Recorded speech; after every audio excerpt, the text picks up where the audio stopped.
Hi, this is Dan again from CleanGuru. And you know, recently we've been talking about the things that you should do for selling success.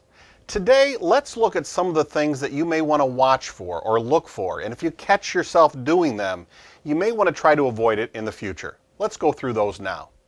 First of all, when you're selling, if you find yourself rushing through or talking too fast when you're talking to your prospect, maybe during the walkthrough, maybe during the time when you're reviewing the proposal, you may want to try to slow down. Well, why is that? Well, sometimes when we talk too fast, it gives the impression that we're too needy or that we're desperate, when really what we want to do is to slow down and be calm. Why is that? Because the message that we want to send is one of confidence. And when we talk too fast, it doesn't send that message. It's a very easy to fall victim to fall into this habit. But there are things you can do to try to get a hold of it and try to slow it down in the future. That helps a lot. Number two, agreeing automatically to almost anything. Agreeing automatically to almost anything. Again, it's very easy to fall into this. You know, a customer may ask you as they're walking around, let's say you've delivered the proposal, and at the very last minute they say, you know what, do you mind taking care of cleaning those back offices back there? I think there's a little bathroom, but it shouldn't take you too long. Oh yeah, no problem, we'll take care of it. It's so easy to fall into doing that because you want to win the sale, you want to land the job. And so it's tempting to agree automatically to almost anything when what you really want to do rather, is to slow down and evaluate if that's a good idea. Number three, I guess, is where we're at. Saying things because you think this is what your customer wants to hear. For example, let's say you're lined up to clean an office building Monday, Wednesday, and Friday in the evening, and it's going to take 6 hours of cleaning each night. And maybe it's actually out of town quite a bit. So you're going to arrange for cleaning 6 hours Monday, Wednesday, Friday. And the prospect calls at the last minute and says, right before they sign the deal with you, they say, well, you know, would you mind just coming out here, swing by on Saturday morning and grab the trash, kind of pick up the lunchroom and the restroom a little bit. It shouldn't take you more than 15, 20 minutes. Well, first of all, they may be right that it may not take more than 15 or 20 minutes.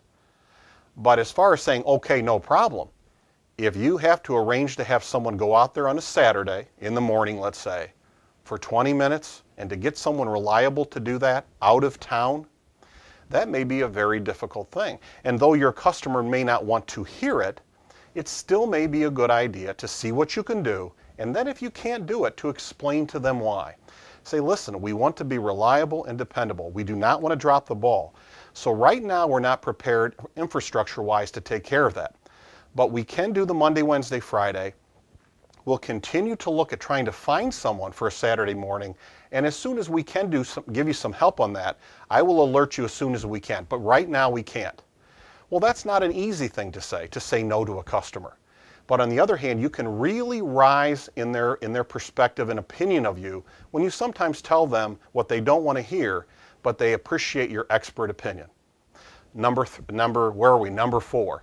Well, number four would be, let's say, agreeing to something without really checking into it. For example, let's say a prospective customer says to you, I think we'll give you this account, and you see you're really close to getting the sale, but then they say, you see where we move the refrigerator and the cabinets around? Now you got good tile guys, good tile maintenance people, they can make that all look great and look perfect, right? They can make that look all the same. Oh yeah, they can do that. Well, you know, you may want to check into that. Now, in terms of the wax, maybe you'd be able to clean that up in the dirt and the grime that's in that and the yellowing. But if there's staining, for example, on the VCT tile, you may not be able to help with that.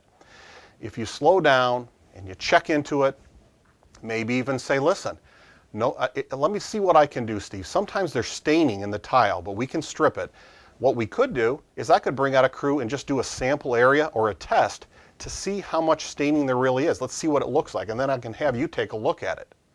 Well, again, when you slow down and you evaluate it, you rise in their opinion. Well, there's four things that we can do that if you catch yourself doing, you may want to try to avoid it in the future so that you can position yourself as a trusted friend or advisor to your customer. Next time, let's change from sales, let's change gears and look at management a little bit, customer service. Let's say, for example, when is a mistake fixed? Let's say a customer calls in with a complaint. When is a complaint really fixed? You missed an area, you stained the floor, there's some problem, something has happened, there's a complaint. Is it actually just sending the crew out to take care of it? When is a complaint really fixed? We'll talk about that next time. Until then, remember, you can do this. You really can.